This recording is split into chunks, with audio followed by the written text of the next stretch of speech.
भगवते वासुदेवाय। ओम नमो भगवते वासुदेवाय। श्रीमद् भागवतम चौथा कैंटो 29वां अध्याय 52वां श्लोक, राइट। नारद उवाच प्रश्न एवं ही संचिन्नो भवतः पुरुष ऋषभ अत्र मे वदतो गुह्यम निशामया सुनिश्चितम। नारद ऋषि ने कहा, हे महापुरुष, तुमने जो कुछ मुझसे पूछा है मैंने उसका समुचित उत्तर दे दिया। कौन है महापुरुष? प्राचीन भरी। अब अन्य आख्यान सुनो जो साधु पुरुषों द्वारा स्वीकृत है और अत्यंत गुप्त है। क्लास खत्म नहीं हुई है। ऐसा लगा कि क्लास खत्म, अब प्रसादम पे जाएंगे। हाँ नहीं, खत्म नहीं है। मैं फिर बता रहा हूँ, हम आधे में ही पहुँचे अभी तक। कब से चल रहा है प्रवचन? कितने घंटे लगे होंगे इसमें, है ना? कितने घंटे लग गए होंगे इसको। वो बैठे ही हैं वो। तो कह रहे हैं अब अन्य आख्यान सुनो जो साधु पुरुषों द्वारा स्वीकृत है और अत्यंत गुप्त है। नारद मुनि स्वयं ही राजा प्राचीन बहिष्मान के गुरु का कार्य कर रहे हैं। नारद की ये आंतरिक इच्छा थी कि राजा उनके उपदेशों से तुरंत कर्मकांड कान बंद कर दें। नारद मुनि की जो प्रीचिंग है वो झट वाली है। झट मंगनी ते पट ब्याह। ये पंजाबी रही होगी कहावत है। तुरंत तुरंत होना चाहिए। तुरंत तुरंत करते हैं नहीं, वहाँ तुरंत तुरंत किसी को, मतलब अलग प्रीचिंग स्टाइल बड़ा डिफरेंट है। उल्टा बोलते हैं कहीं, उल्टा। जैसे कि कंस को उल्टा ही बोल रहे हैं। हाँ, ध्रुव महाराज को उल्टा बोल रहे हैं। ये नहीं कह रहे हैं तपस्या कर, तेरे बस की नहीं है। कई बार बोलते हैं ना जानबूझ के उकसाने के लिए, तेरे बस की नहीं है, जा घर में कंचे खेल कंचे। उन्होंने कहा क्या? वो और ज़्यादा वो हो गया ना, अभी दिखाता हूँ। उसके बाद सीधा वहाँ से सीधा ध्रुव महाराज ही बने वो। हाँ, भगवान को ही देखा उसके बाद। तो ऐसी प्रीचिंग तुरंत। उनको मालूम था प्रहलाद थोड़े दिनों है मेरे साथ माँ के पेट में। पता नहीं क्या सुना दिया माँ के पेट में ही कि वो बाहर निकलते ही हरी हरी और हरी हरी। फिजिकल तो कभी आया ही नहीं बेचारा। फिजिकल शिष्य नहीं बना कभी, पेट में ही शिष्य बना। तो तुरंत, तो यहाँ पर भी चाह रहे हैं कि ऐसे हमारे भक्त लोग कई बार करते हैं, पुस्तक वितरण करने जाते हैं और 2 घंटे तक किसी एक ही वजह लगे रहते हैं। उसके बाद जब वापस आते हैं तो पुस्तक नहीं बिकती है फिर भी। तो पुस्तक डिस्ट्रीब्यूटर, जो ग्रेट डिस्ट्रीब्यूटर है, वो कहते हैं किसी आदमी के साथ 2-3 मिनट से ज़्यादा अगर लग रहे हैं तो निकल लो, लेगा नहीं वो। यहाँ लगे ही रहते हैं 1 घंटे। आज कई बार हम किसी के साथ बैठते हैं तो सोचते हैं आज ही 16 माला कराएंगे, आज चारों नियम का पालन करा देंगे। हाँ, दीक्षा भी दिला ही देंगे इसको।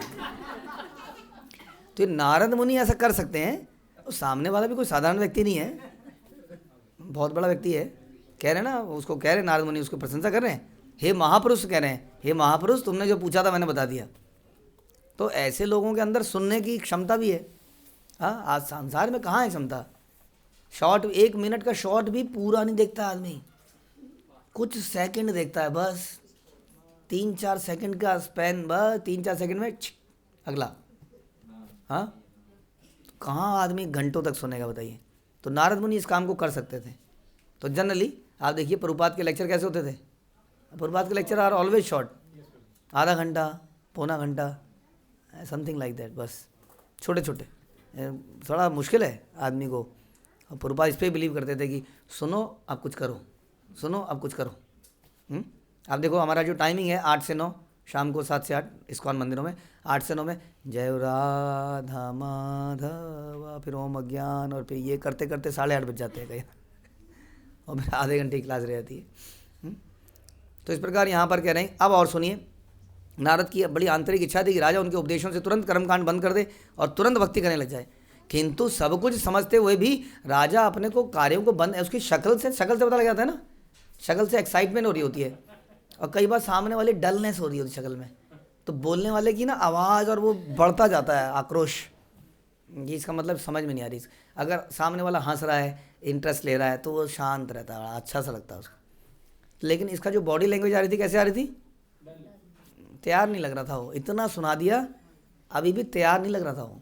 जैसे कि अगले श्लोकों में स्पष्ट होगा, राजा अपने पुत्रों को बुलाने वाला था जो तपस्या करने के लिए घर से दूर गए थे। वो कहता मेरे पुत्र आएंगे, हाँ, इतने सालों बाद, महीनों बाद तपस्या करने आएंगे और फिर हम कुछ जश्न रजाई करेंगे। What is that? नॉट जश्न रजाई, क्या था? हाँ, जश्न रजाई ने कुछ और वर्ड था, जो भी था। जश्न रजाई मालूम आपको है? कि सब लोग रजाई में बैठेंगे और सब चाउमीन जश्न रजाई, सर्दियों में जश्न रजाई, तो सारे बच्चे वापस आएंगे और हम जश्न रजाई करेंगे, ऐसी उसकी इच्छा थी। और ये चाह रहे थे क्या नारद मुनि, अभी कभी घर छोड़ दे, घर से सीधा जंगल में जाए। अब इतना घंटों हो गए लेकिन वो अभी बैठा ही है, हैं? बैठे ही है। जैसे निमाई 3 दिन हो गए, कितने दिन हो गए थे? 7 दिन। सार्वभौम भट्टाचार्य 7 डेज, 7 डेज सुन रहे हैं। वो पूछ रहे, अरे कुछ प्रश्न है तुम्हारा? वो समझ ही नहीं आया 7 दिन हो गए, कुछ समझ ही नहीं आया। अरे पूछा क्यों नहीं? फिर पूछा ही नहीं उन्होंने। तो ये अपने पुत्रों को बुलाने वाले थे, उनके लौटने पर राज्य सौंप कर, हाँ ऐसी नारद जी की इच्छा थी कि बाहर जाए। अनेक लोगों के साथ ऐसा होता है, वे गुरु बनाकर उसकी बात सुनते हैं, किंतु जब गुरु कहता है कि घर छोड़कर भक्ति करो तो गुरु को छोड़ देते हैं। ये तो प्रभुपाद लिख रहे हैं जी ऐसा। गुरु तो जब कहता है गुरु ये करो वो करो तो गुरु को छोड़ देते हैं। गुरु का यह कर्तव्य है कि शिष्य को तब तक उपदेश देता रहे जब तक उसकी समझ में ना आ जाए। बताइए जी, ऐसा करेंगे तो लेक्चर खत्म होगा? जब तक कोई समझ में ना आ जाए कि यह भौतिकतावादी जीवन शैली अर्थात कर्मकांड तनिक भी लाभप्रद नहीं है, तब तक उसका काम है। यानी कि गुरु का काम यही है कि सामने वाले को एक कन्विंस कर दे कि संसार में कोई फायदा नहीं है, कुछ नहीं होने वाला है, यहाँ पर कुछ नहीं प्राप्त होने वाला है, सब बेकार है। यही काम है समझाना। अब कोई ये ज़्यादा समझाए तो फिर पता नहीं क्या क्या बोलने लगते हैं, कट्टर हैं, ये है, ऐसा थोड़ी होता है, ये क्या है, अरे जीवन है, वो भी तो जी रहा है, हम भी तो जी रहे हैं, नहीं क्या हो गया, ऐसा ऐसा कर लेंगे तो खा लेंगे तो, अरे बाहर का है तो क्या हो गया, हरे कृष्णा बोलो और अंदर हो लो।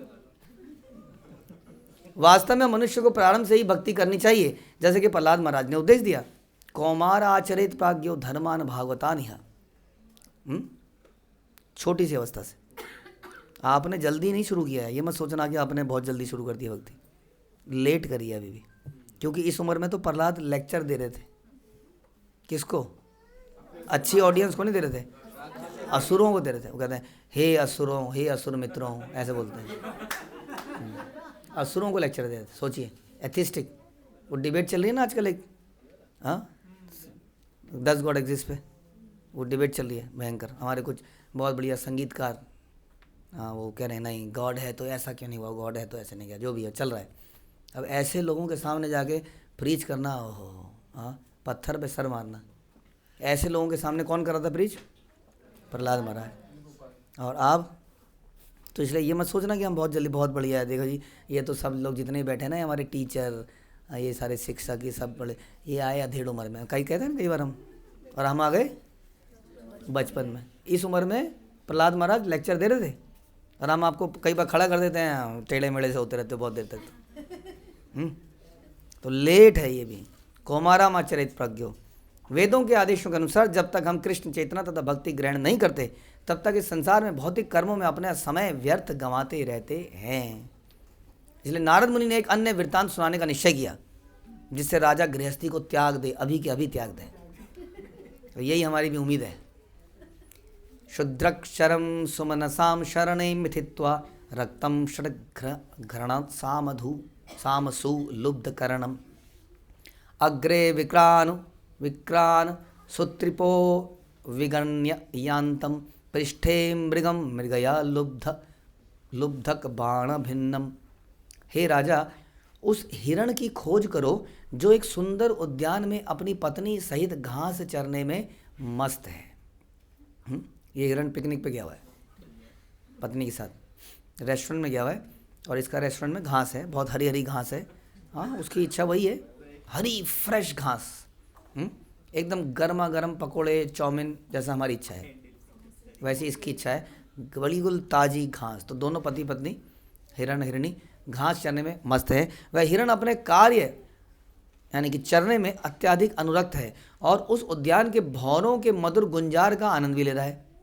तो जब वो घास खा रहा है, कचड़ कचड़ आवाज़ सुनी आपने, बड़ी अच्छी सी आवाज़ आती है, घास तोड़ता है ना जब टक, पता नहीं सुनी होगी कभी आपने, घास टूटने की आवाज़ बड़ी अच्छी होती है जब तोड़ती है उसको मुंह से, गाय भैंस, तो वो तोड़ रहा है तो आवाज़ आ रही है और साथ में भंवरा भी, भंवरे की गुंजन चल रही है वहाँ पर, तो उसका आनंद ले रहा है वो। उसकी स्थिति को समझने का प्रयास करो, कितनी बढ़िया स्थिति है। उसे इसका पता ही नहीं कि सामने एक भेड़िया झाड़ी के पीछे है, जो अन्यों के मांस को खाकर अपना पेट का पालन करता है। क्या हो सकता है अभी थोड़ी देर में? क्या करेगा वो? मारेगा कैसे? तो उसके दांत हैं जो आगे के यहाँ साइडों के, उसको ऐसे गड़ा देगा अंदर, यहाँ खच से गड़ा देगा, घसीट देगा। उसके बाद वो तड़पता रहेगा। तो कह रहे हैं उसको पता ही नहीं है इस बात का।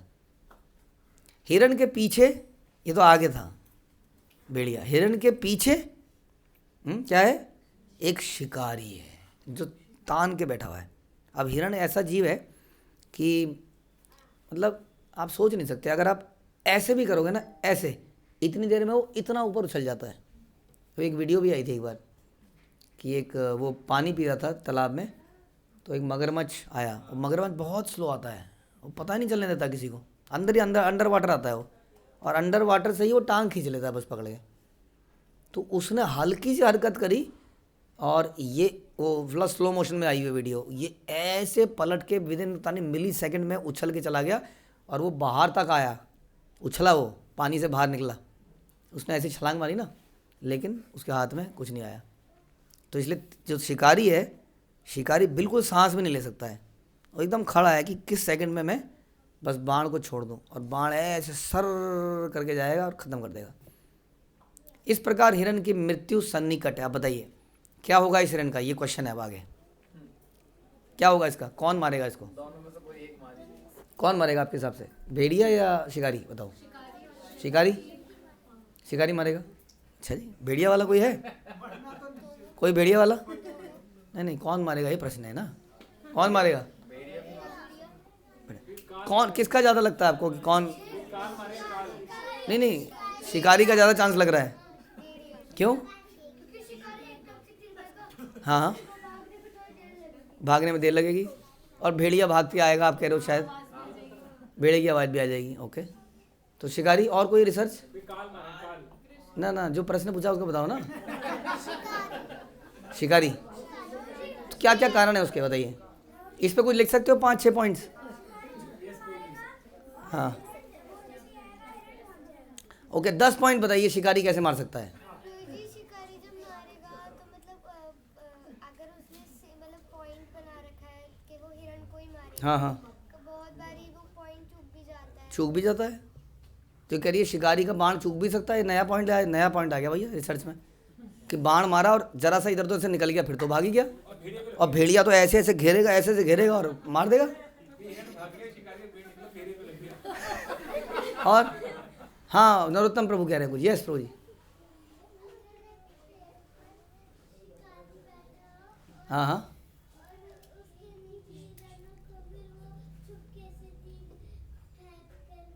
तो ये कह रहे हैं कि शिकारी को पेड़ पे बैठना चाहिए। नई रिसर्च है इसमें, क्योंकि पेड़ से क्या होगा कि जब वो हिरन भागेगा तो दूर तक दिखेगा, तो दूसरा बाण भी मार पाएगा शायद, ये ऐसा कह रहे हैं। यही गलती मनुष्य करता है कि वो यही रिसर्च करता रहता है। क्वेश्चन ये थोड़ी कौन मारेगा, बेवकूफ। आपने बोला जी क्या क्वेश्चन पूछ रहे हो प्रभु जी? मरेगा ही मरेगा। क्वेश्चन ही बेकार पूछ रहे हो आप। नहीं, आगे से मरेगा नहीं तो पीछे। अगर शिकारी ने मारा और बाण नहीं लगा और भागा, तो भेड़िया उधर से कूद मार देगा, तो मरेगा तो है ही। बोलिए जी। अब हम रिसर्च कर रहे हैं, हार्ट अटैक, ये वो, हाँ इसमें ये गोली खा लो, उसमें ये गोली खा लो, इसके लिए ये कर लो, इसके लिए वो कर लो। अरे मरेगा ना आदमी कि नहीं मरेगा? बोलिए जी। ऑपरेशन थिएटर, बहुत सारी चीज़ें आ गई, मरेगा कि नहीं? आजकल लोग मर रहे हैं, नहीं मर रहे हैं? मरेगा ही मरेगा। तो उसको तो डिस्कस ही नहीं कर रहे कि मरेगा तो उसका क्या करें, कैसे ना मरे उसको डिस्कस कर रहे हैं, कौन मारेगा उसको डिस्कस कर रहे हैं। उस पर रिसर्च हो रहा है, डाटा बन रहा है, बुक्स लिख दी गई हैं, बहुत सारी किताबें बन गई हैं। ये जैसे आप लोग किताब बना ही रहे थे अभी, किताब बनी और बनते बनते क्या क्या निकल रहे थे पॉइंट, समझ में आया? कैसे आदमी संसार में फंस जाता है। हाँ, तो आदमी इस प्रकार से जब उसके ज़िंदगी में कोई पजल नहीं होती है तो अपने ज़िंदगी में पजल लेके आता है। कैसे? शतरंज खेल के। नहीं, कुछ प्रॉब्लम नहीं है ना लाइफ में, आओ कुछ पॉलिटिकल कुछ प्रॉब्लम बनाए, मैं इसको मारूंगा, मैं ये चलूंगा, ये चलेगा, मैं ढाई चलूंगा, ये तिरछा चलेगा, हाँ ये पैदल है, ये पैदल सिंगल चलेगा, यहाँ से तिरछा, यहाँ मारूंगा, उसके बाद ये करेगा, इसके बाद ये खेल लिया, ख़त्म, है ना। तो क्या उसके ज़िंदगी में ऐसा कुछ हो रहा है? कोई कहीं नहीं मार रहा उसको, घोड़े दिखते नहीं है, हाथी दिखते नहीं है, कहाँ है कुछ। लेकिन let's allow create some problem in our life and then solve it. और फिलहाल हाँ क्या बढ़िया, देखो सॉल्व कर दिया मैंने। प्रॉब्लम क्रिएट किसने करी? हमारी लाइफ में हम खुद ही प्रॉब्लम क्रिएट करते हैं, और फिर जब सॉल्व हो जाती है तो कहते हैं वाह आज बहुत बढ़िया रहा, मज़ा आया, राइट। ये बेवकूफ़ी है, इसको कह रहे हूँ। यहाँ एक रूपक है, हाँ अगेन ये रूपक को क्या कहेंगे, मतलब इट्स रिप्रेजेंटिंग सम, एक दूसरे तरीके से एक और कहानी आ गई है। राजा के भयानक स्थिति के बारे में बता रहे हैं। राजा कौन है? राजा वो हिरण की तरह है, यदि वे चारों ओर से संकट से घिरा है, किंतु वह सुंदर उद्यान में घास चल रहा है, फिर भी बेसुध है।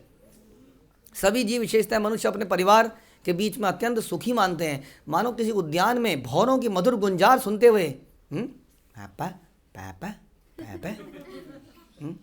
प्रत्येक व्यक्ति अपने परिवार की शोभा अपनी पत्नी में केंद्रित माने। भौरों की गुंजार की तुलना बच्चों की बोली से, जय श्रील प्रभुपाद। भौरों की गुंजार की तुलना बच्चों की बोली से की जा सकती है। मनुष्य हिरण के ही समान यह जाने बिना कि उसके समक्ष काल रूपी भेड़िया खड़ा है, अपने परिवार का भोग करता है। जीव के सकाम कर्म उसके लिए एक अन्य घातक स्थिति उत्पन्न कर देते हैं। सकाम कर्म वो पीछे होता है ना, हमारे सर पे मंडरा रहे होते हैं, पता है आपको, हमारे रिएक्शंस जो उसको विभिन्न देह धारण करने के लिए बाध्य करते हैं। हिरण के लिए मरुस्थल में मृग तृष्णा के पीछे दौड़ना कोई असामान्य घटना नहीं है। हाँ, हिरण भी बड़ा कामी होता है। निष्कर्ष यह है कि जो हिरण की तरह रहता है वह कालांतर में मृत्यु का शिकार होता है। इसीलिए वैदिक साहित्य की सलाह है कि हम अपनी स्वाभाविक स्थिति को समझें और मृत्यु के आने से पहले ही भक्ति कर लें। भागवतम के अनुसार अनेक जन्मों के पश्चात हमें यह मनुष्य देह मिलती है, अतः मृत्यु आने के पूर्व हमें भगवान की दिव्य प्रेमा भक्ति करनी है। ध्यान रखिए, प्रेमा भक्ति 2 दिन में, 1 साल में, 2 साल में पैदा नहीं होती है, ये लंबा प्रोसेस है, बहुत लंबा प्रोसेस। हाँ, इसलिए इसको बचपन से करना ही पड़ेगा, वरना ये हो ही नहीं पाएगा। कई साल तो रिदम में बैठने में लग जाएंगे, नहीं कितने टाइम लग जाता है वो टूल में माला ही करने में। हाँ, उसके बाद धीरे धीरे हमको नब तक ले आने आएंगे। सांस लंबी खींचो, एक बारी में 5 बार माला जपो, 6 बार जपो, कई साल बाद आपको कहे ये हो क्या रहा है, फिर उसका रिजल्ट दिखेगा धीरे धीरे धीरे, तब जब रेगुलर होगा। अभी तो जब रेगुलर हुआ है, बस कंसिस्टेंट हुआ है, अभी उसमें भाव मिसिंग है, फिर जाके धीरे धीरे उसमें भाव आएंगे, प्रार्थनाएं आएंगी, पता नहीं क्या क्या आएगा, बहुत टाइम लगता है, राइट। इसलिए मृत्यु के आने से पहले ये सब कुछ करना है। यह मानव जीवन की पूर्णता है, अदरवाइज मानव जीवन अधूरा ही रह जाएगा। ठीक है, हरे कृष्णा। श्रील प्रभुपाद की जय। ग्रंथराज श्रीमद् भागवतम की जय।